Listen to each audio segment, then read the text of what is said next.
I came across a story this week. Richard Weiss, host of a British television show, was visiting a place in England where they had a large swan colony. And as he was walking along, he discovered a swan that had been injured, laying against the chain link fence. Well, he knew that swans can be very aggressive. So he called for help, and he slowly, cautiously approached the swan, speaking softly. He was able to get right up to it, get a hold of it. He drew it close to him. He held it firmly as one of the veterinary assistants examined the bird for injuries. He held it against himself, and he felt the heart beating so strongly, so fast. And as he just continued to hold it, he felt the heartbeat slow down. He felt that attitude of anxiety and stiffness melt. And then the large bird took her neck and reached it up around Richard's neck in the most beautiful embrace. Richard told an ABC News person, "Isn't it a wonderful moment when an animal trusts you completely?" It's a sad commentary that trust like this is so rarely seen, but we celebrate it and we stand in awe. The Bible paints a picture of a time when all God's universe existed in a state of peace, mutual trust, and trustworthiness. But something happened to change this harmonious condition. If we understand what went wrong, I believe we will better appreciate what our Creator God has been and is doing to make things right. So what has gone wrong? In the book of Genesis, chapters 2 and 3, we find a story of our first parents in the most beautiful garden, surrounded by everything that was appealing to the senses. And God made all this for them. And He miraculously created Adam and Eve. He then proceeds to warn the couple, there's an enemy in the garden. We've had civil war break out in the universe. But this enemy is going to be restricted to this certain tree in the garden. And I don't want you to go near it. I don't want you to eat anything from that tree. If you do, you will die. When Eve found herself close to the forbidden tree, the most amazing experience unfolded. A beautiful serpent spoke to her, challenging her thinking. What did God say? You know, He's not actually telling you the truth. The persuasive power of a confident confrontation. Who would she trust? And that has been the big question ever since. The question is not primarily, does God exist? As significant as that may be. You see, James tells us that even the devils believe that, and it terrifies them. Fear and distrust are closely linked. You see, Satan and his angels believe that God is all-powerful. But they don't trust him. In fact, they claim that he has abused his power.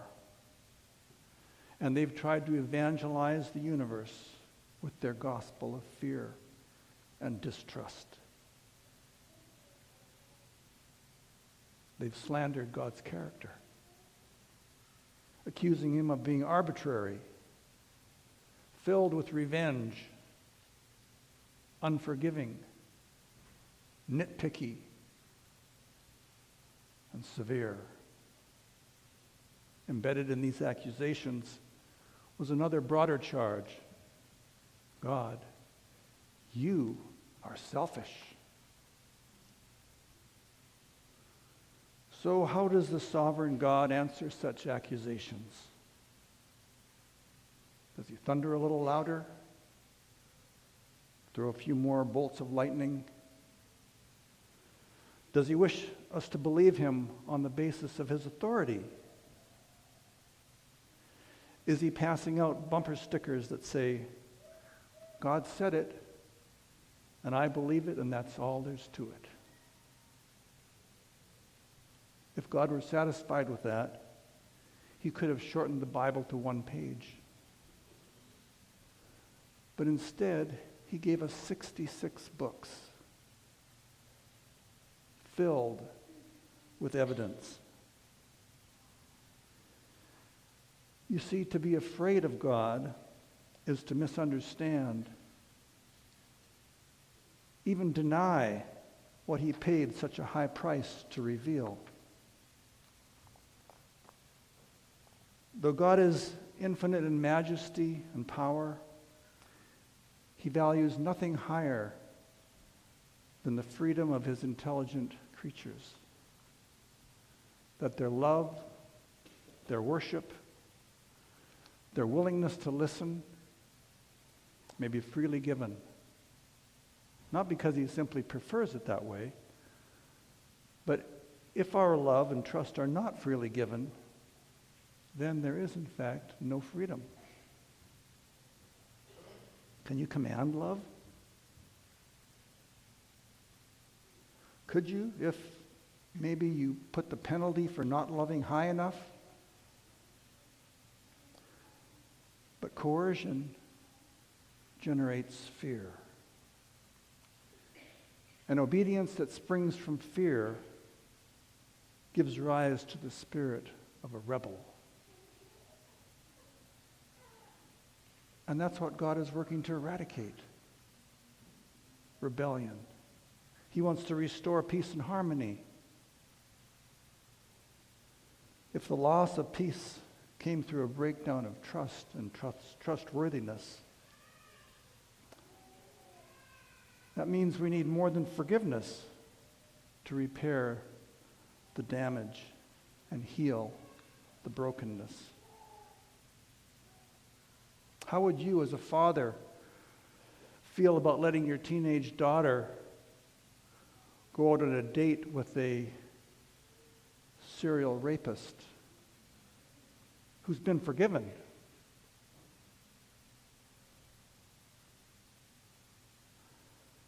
I'll have to say I'm not sure I would let that happen even with an armed guard.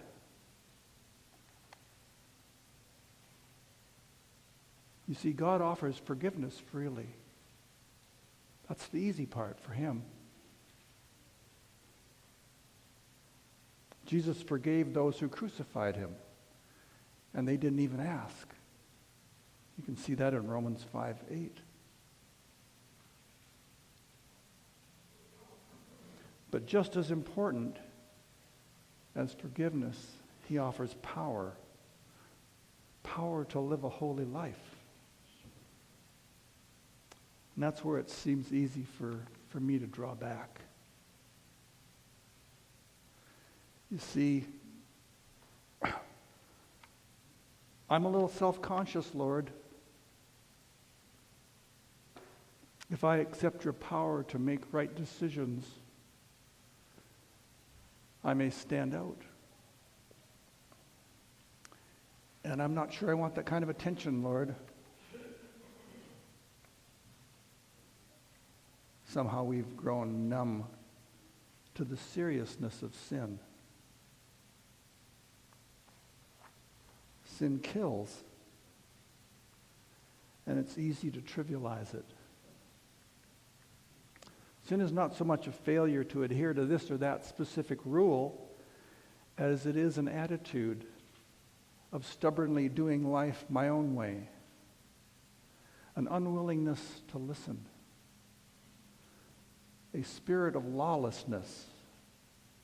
That's how the Revised Standard Version translates 1 John 3:4. Everyone who commits sin is guilty of lawlessness. Sin is lawlessness. Sometimes we forget that we are in a war of the greatest significance in the history of the universe. A glove has been thrown down. In medieval times, a gauntlet was a heavy, armored glove worn by knights, and throwing a gauntlet at the feet of an enemy was a grave insult and challenge, a challenge to their personal honor and dignity, integrity also. And when an opponent reached down and picked up the gauntlet, it was an acceptance of the challenge and was met in personal, one-on-one combat. How has the Creator met the challenge? With claims and appeals to his authority? No. Otherwise, we wouldn't have the story to Emmaus, which you can find in Luke 24. God answers questions by leading us step by step through time, presenting and demonstrating evidence that appeals to our reason, laying reality in front of us in hopes that we will see truth and be so enamored by it and Him that we will see wisdom in trusting Him completely. As the Lord leads us through the 66 letters He has sent us, it's important to remember that these writings are about Him and how He is constantly trying to get and keep our attention long enough to share something about Himself that will grow our trust. And as we journey through the Bible, we eventually come to the book of Revelation. And along the way, we see many situations where God had to raise His voice to get our attention. You see, as a people, we're so easily distracted.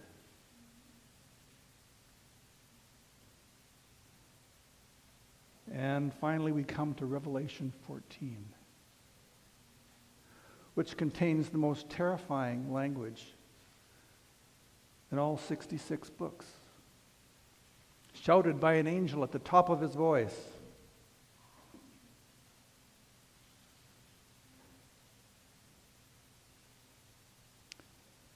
So you see, here God is introducing the closing act,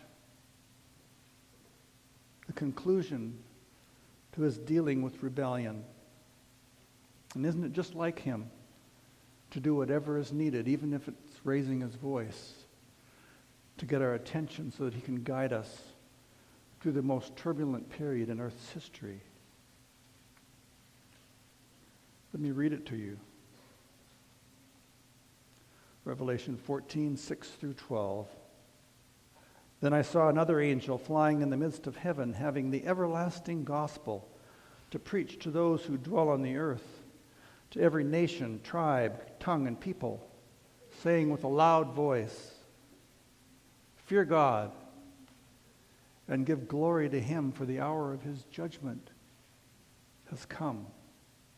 Worship Him who made heaven and earth, the sea, and the springs of water." And another angel followed, saying, "Babylon is fallen, that great city, because she made all nations drink of the wine of the wrath of her fornication. Then a third angel followed them, saying with a loud voice, "If anyone worships the beast in his image and receives his mark on his forehead or on his hand, he himself shall also drink of the wine of the wrath of God, which is poured out full strength into the cup of his indignation. And he shall be tormented with fire and brimstone in the presence of the holy angels and the presence of the Lamb. And the smoke of their torment ascends forever and ever. And they have no rest, day or night, who worship the beast in his image, and whoever receives the mark of his name." But here is the patience of the saints. Here are those who keep the commandments of God in the faith of Jesus. Does this mean that we are to be terrified of God? We need to put this in the context of what the same author wrote earlier in 1 John 4:16 through 18. God is love, and whoever dwells in love is dwelling in God, and God in him. This is for us the perfection of love, to have confidence on the day of judgment.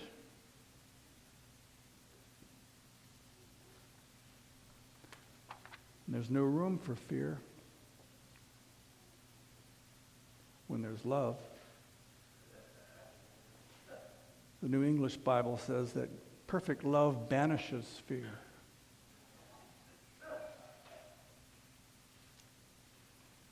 It's helpful to realize that the word translated as fear in Revelation 14:7 can also be translated, as it is in Ephesians 5:33, as reverence.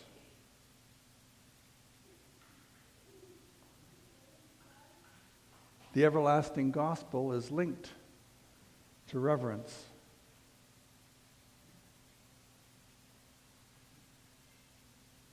And this is the good news.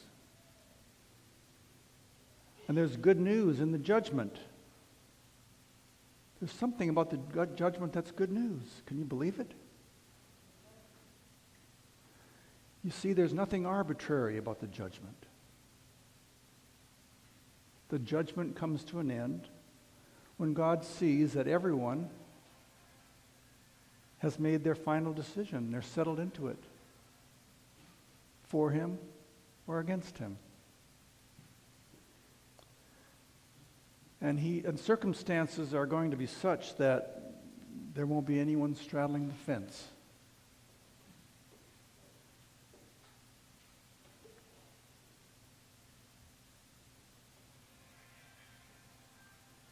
The good news also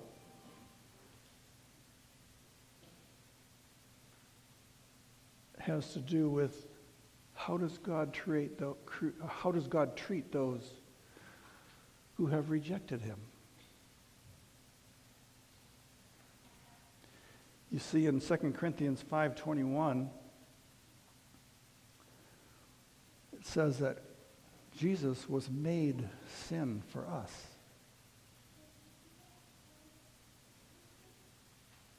So what is the judgment against? It's against sin, isn't it? So we can say that the judgment was against Jesus. So if we want to see how God treats his enemies,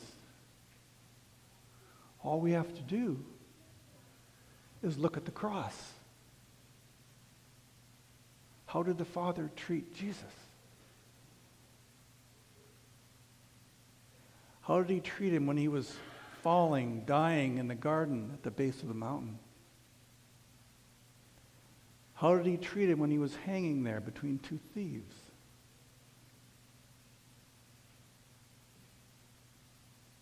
What did Jesus say? "Father, why are you killing me? Why are you torturing me?" No. Matthew 27:46 says, "My God,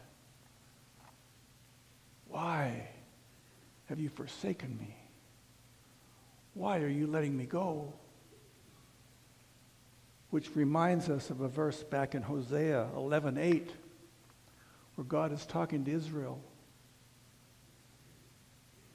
And they didn't want him.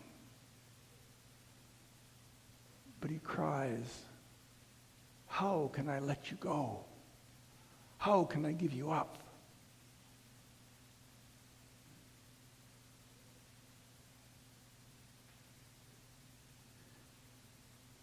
Have you found God's method of treating people so attractive that you're willing to throw yourself completely on his side? Have I been willing to train under his supervision? Have I graduated from an obedience based on rules and fear to one that says, Lord, give me a new heart so that my GPS will always turn towards you every moment of the day? Jesus likened the judgment and the end of the world to harvest.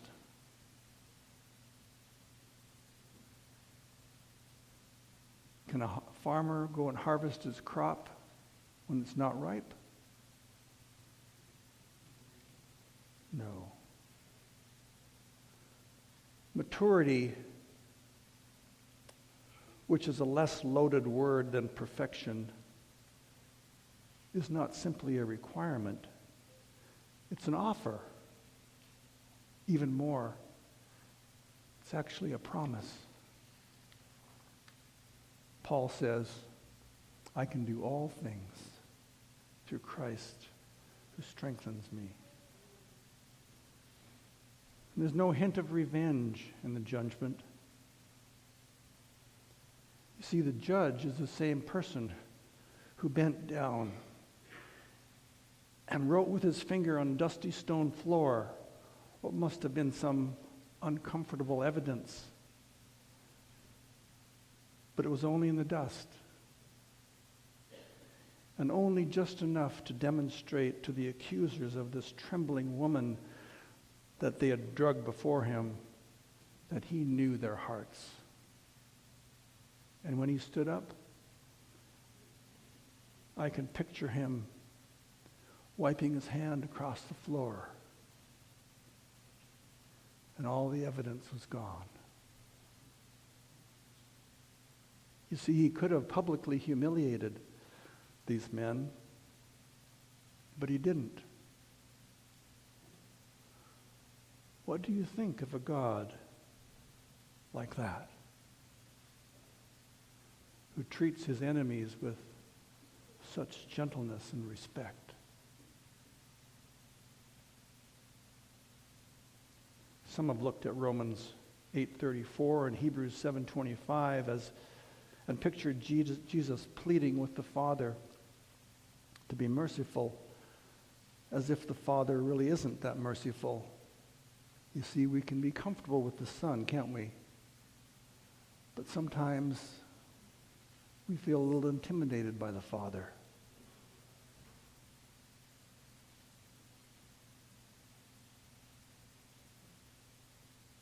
Sometimes it seems like if the Son weren't there, maybe the outcome would be less favorable for us.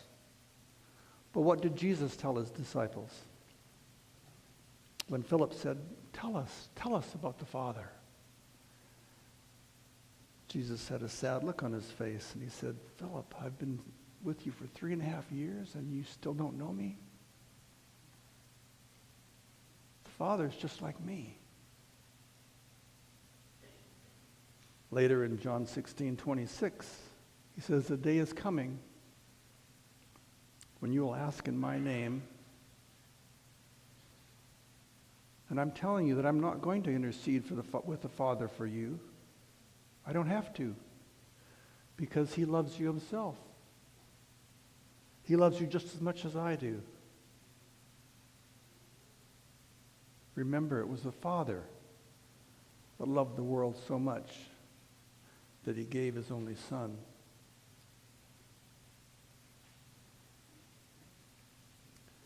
The the Father would have given up his life just as willingly. As our physician Father offers his diagnosis and then says, I can make you well. I know how to completely heal the damage that has been done. There can be no peace and harmony if you can't trust the one who has all power.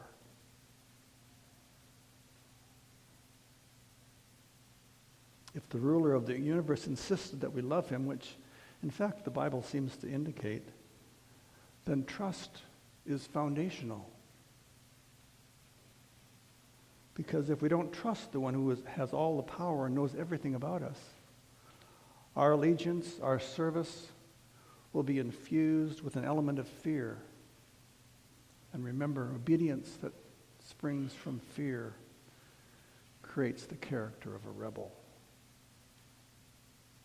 On the other hand, if we know that perfect love, which grows from perfect trust, casts out all fear. There's no fear in love.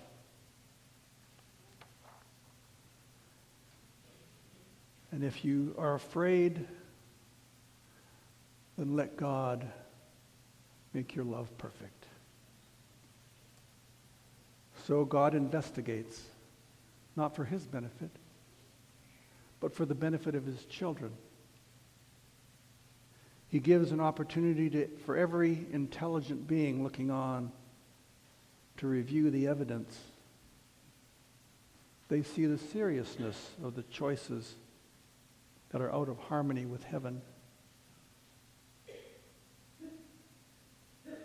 In order to restore trust throughout his kingdom, you and I must be convinced of God's trustworthiness and his ability to grow us into mature, safe neighbors. By this, love is perfected with us, so that we may stand and have confidence in the day of judgment. Amen.